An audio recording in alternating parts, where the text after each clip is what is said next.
sort of a digression, but it's really not.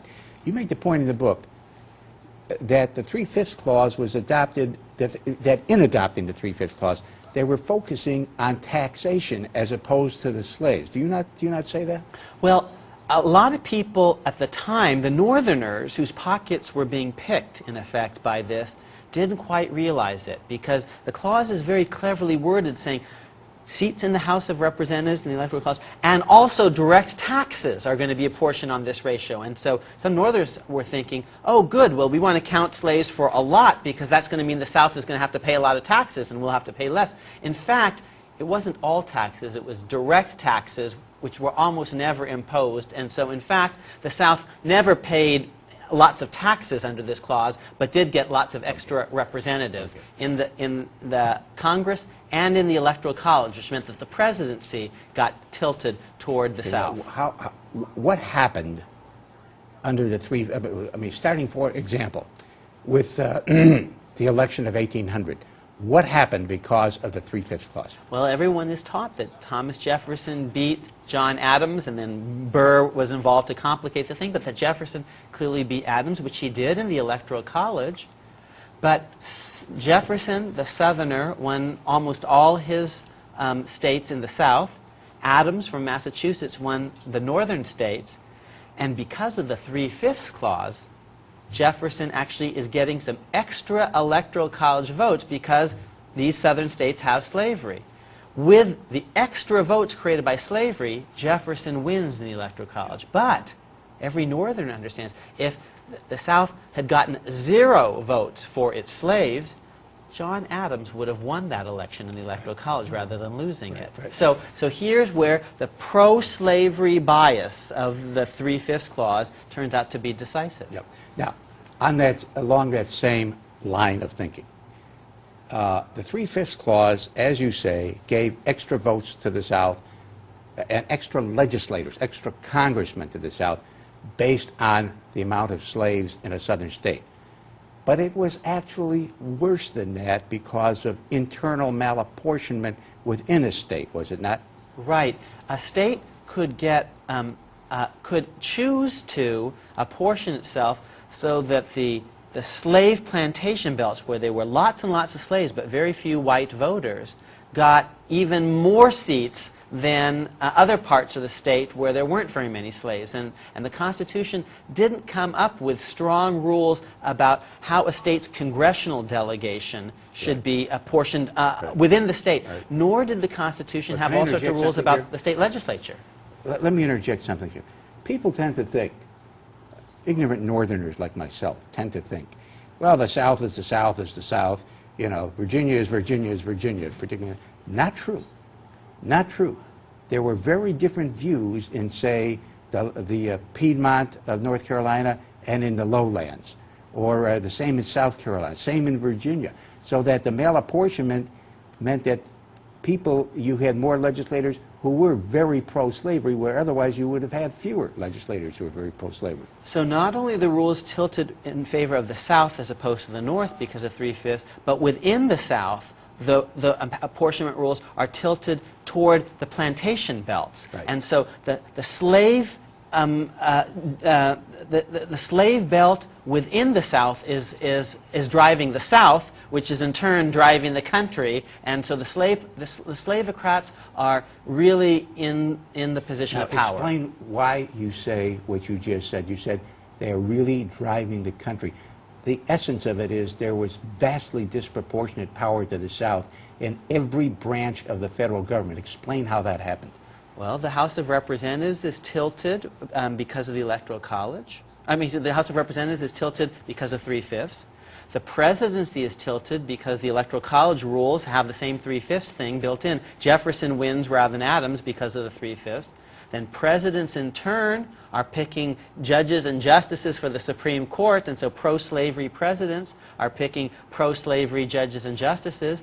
State legislatures are even malapportioned toward the slave plantation belts, and the state legislatures are picking senators. So all the branches of the government over the course of decades are increasingly sort of tilting toward the slaveocracy. According to one very famous historian's count, there's no strongly anti-slavery cabinet officer in America before 1861, before Abraham Lincoln's election, whereas there are lots of fiercely pro-slavery cabinet officers, like John C. Calhoun, real extremists. The presidency is largely occupied in this period by Southerners or Northern men of Southern sympathies, Democrats from the North who get their votes largely from the South. For 32 of the first 36 years, the presidency is occupied by a slave-holding, plantation-owning Virginian. 32 of the first 36 years.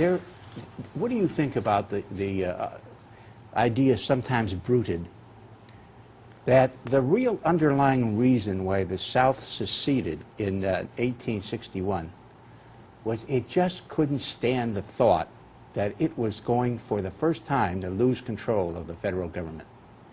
I do think that it had won so often that it had just become accustomed to winning, and this is the first presidential election it's really lost. Abraham Lincoln is the first really openly anti-slavery president in American history. The Adamses didn't much like slavery, but they, as presidents, they made their peace with it, and actually someone like John Quincy Adams eventually becomes anti-slavery, but only when he's no longer president, only when he only needs to worry about pleasing the people in Massachusetts rather than getting votes from the South as well as the North. He works with John C. Calhoun when he's president. Yeah. So the South loses the presidency in 1860-61, but Lincoln gets less than 40% of the popular vote. Yeah. And even still, the South actually had a strong position in the House of Representatives. If they had simply, they made a mistake. They kind of quit a game that they were largely winning, like what the Soviet Union did in the 1950s when it walked out of the UN rather than using its veto power in the Korean conflict. So the South was winning the game, and they were just sort of dumb enough to leave even though they were largely winning. In the long, long, long run, the North was gaining more power. Lincoln's was the sign maybe of things to come, but the South could have held on for a very long time and at least prevented Lincoln from doing anything at all if they had simply stayed in the game. Now, after 1876, the famous election and then Reconstruction was over, and within another 20 years you had Jim Crow triumphant everywhere. You actually, at that point, had not a 3/5 clause de facto, though not de jure. You had a 5/5 clause, did you not? It was even worse in some ways, because now the South is counting all its black population not at 3/5 with a discount, but fully 5/5, and they're still not voting. So it's formally they're not slaves, they're free, but they're not being represented by the whites who are in charge. The only thing that I can say, though, is when that happened, it was in defiance of the amended Constitution, because the Constitution promised after the Civil War that blacks were going to be allowed to vote on equal terms. And for a while, they did, and then that constitutional amendment basically was not enforced. The 15th Amendment. Now, I think it's fair to say, tell me if I'm wrong, I think it's fair to say that in this entire long compendium of extremely interesting information that you present, if there is a long-term trend which you identify, it's ever-increasing democracy, as indicated by a change in the Electoral College, direct election of senators, the 13th, 14th, and 15th Amendments, women voting, et cetera, et cetera. But we still have two things.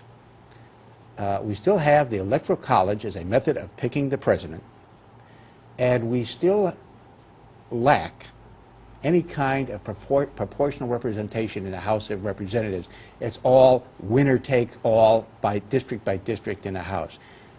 And I think it's fair to say, and I'm going to ask you to comment on this entire congeries of things, I think it's fair to say that because of the 5/5 in the South until 1960, and because of winner take all in both the Electoral College and in individual senatorial districts, with the consequence of a one-party South, the South still largely runs this country and has since 1876. Now, you can comment on any or all of that as you wish. Great.